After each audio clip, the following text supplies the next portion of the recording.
आज हम एक ऐसे इंसान की कहानी जानेंगे जिसने 5000 साल पुरानी एक व्यवस्था को सीधी चुनौती दी। चलिए समझते हैं डॉक्टर भीमराव अंबेडकर की जिंदगी को, एक ऐसे इंसान की कहानी जिसने सिर्फ शिक्षा और तर्क के दम पर करोड़ों लोगों का भविष्य हमेशा के लिए बदल दिया। बात है साल 1893 की। एक 24 साल के नौजवान मोहनदास गांधी को दक्षिण अफ्रीका में चलती ट्रेन से बाहर फेंक दिया गया था। लेकिन ठीक 8 साल बाद 1901 में भारत के सतारा में भी एक 10 साल के बच्चे को बैलगाड़ी से उतार दिया गया। फर्क बस इतना था, गांधी के साथ भेदभाव भारत के बाहर हुआ था, लेकिन इस बच्चे को अपने ही देश में अछूत होने की वजह से ये अपमान झेलना पड़ा। ये बच्चा था भीमराव अंबेडकर, और शायद यही घटना उनकी एक लंबी लड़ाई की शुरुआत थी। तो चलिए इस कहानी को बिल्कुल शुरू से शुरू करते हैं। देखते हैं कि वो कौन से शुरुआती अनुभव थे जिन्होंने अंबेडकर के अंदर क्रांति की वो आग जलाई।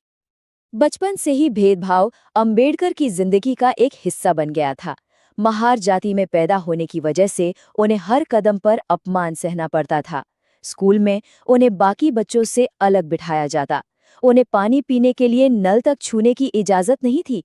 कमाल की बात तो यह है कि बम्बई के एक सरकारी हाई स्कूल में उन्हें सिर्फ इसलिए संस्कृत नहीं पढ़ने दी गई क्योंकि उन्हें अछूत माना जाता था।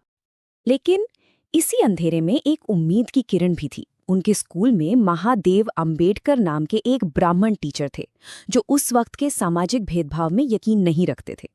उन्होंने भीमराव की काबिलियत को पहचाना और उन्हें अपना सरनेम अंबेडकर दे दिया, और ये वही नाम है जो आगे चलकर इतिहास में अमर हो गया।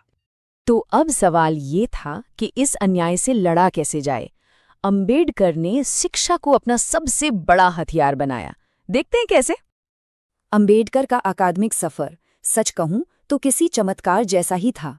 बड़ौदा के महाराज सयाजीराव गायकवाड़ जैसे लोगों ने उन्हें स्कॉलरशिप दी, जिसकी मदद से उन्होंने दुनिया की कुछ बेहतरीन यूनिवर्सिटीज से डिग्रियां हासिल की। कोलंबिया यूनिवर्सिटी से PhD, London school of economics से डॉक्टर ऑफ साइंस, उन्होंने जर्मनी में भी पढ़ाई की। लेकिन इतनी सारी डिग्रियों के बावजूद जब वो भारत लौटे तो उनकी जाति ने उनका पीछा नहीं छोड़ा। सोचिए, बड़ौदा में इतने बड़े सरकारी अधिकारी होने के बाद भी उन्हें रहने के लिए कोई कमरा देने को तैयार नहीं था। आखिरकार उन्हें एक पारसी सराय से भी निकाल दिया गया। कहते हैं उस दिन वो एक पेड़ के नीचे बैठकर अपनी बेबसी पर फूट फूट कर रोए थे।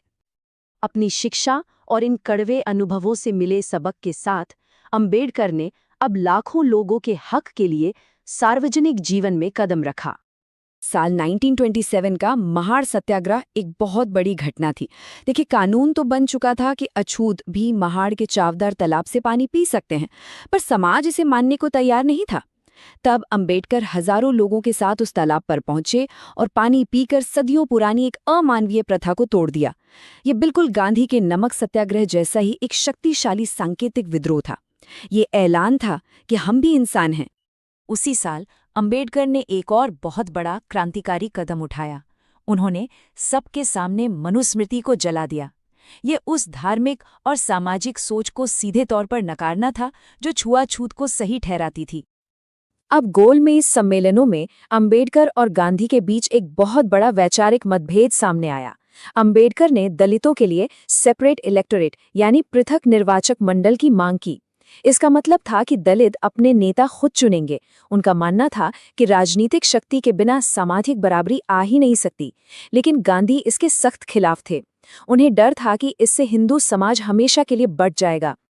जब ब्रिटिश सरकार ने अंबेडकर की मांग मान ली तो गांधी ने पुणे की यरवदा जेल में आमरण अनशन शुरू कर दिया। अब अंबेडकर पर बहुत ज्यादा दबाव था। एक तरफ गांधी की जान थी, दूसरी तरफ देश में बढ़ता तनाव। आखिरकार बेमन से ही सही उन्होंने पूना पैक्ट पर साइन किए। इस पैक्ट ने दलितों से अलग से अपना नेता चुनने का अधिकार तो ले लिया, लेकिन बदले में उनके लिए आरक्षित सीटों की संख्या बढ़ा दी। चलिए अब देखते हैं कि कैसे अंबेडकर ने आजाद भारत की नींव रखने में अपनी सबसे अहम भूमिका निभाई। 2 साल 11 महीने और 17 दिन, जी हाँ, इतना वक्त लगा था ड्राफ्टिंग कमेटी को भारत का संविधान तैयार करने में।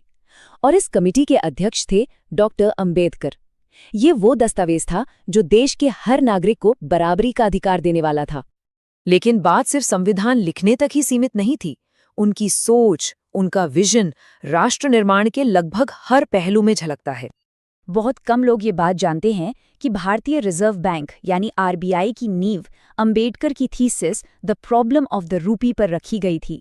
उन्होंने ही मजदूरों के काम के घंटे तय करवाए, भारत की जल नीति की कल्पना की और हिंदू कोड बिल के जरिए महिलाओं को संपत्ति और तलाक जैसे अधिकार दिलाने की पुरजोर कोशिश की।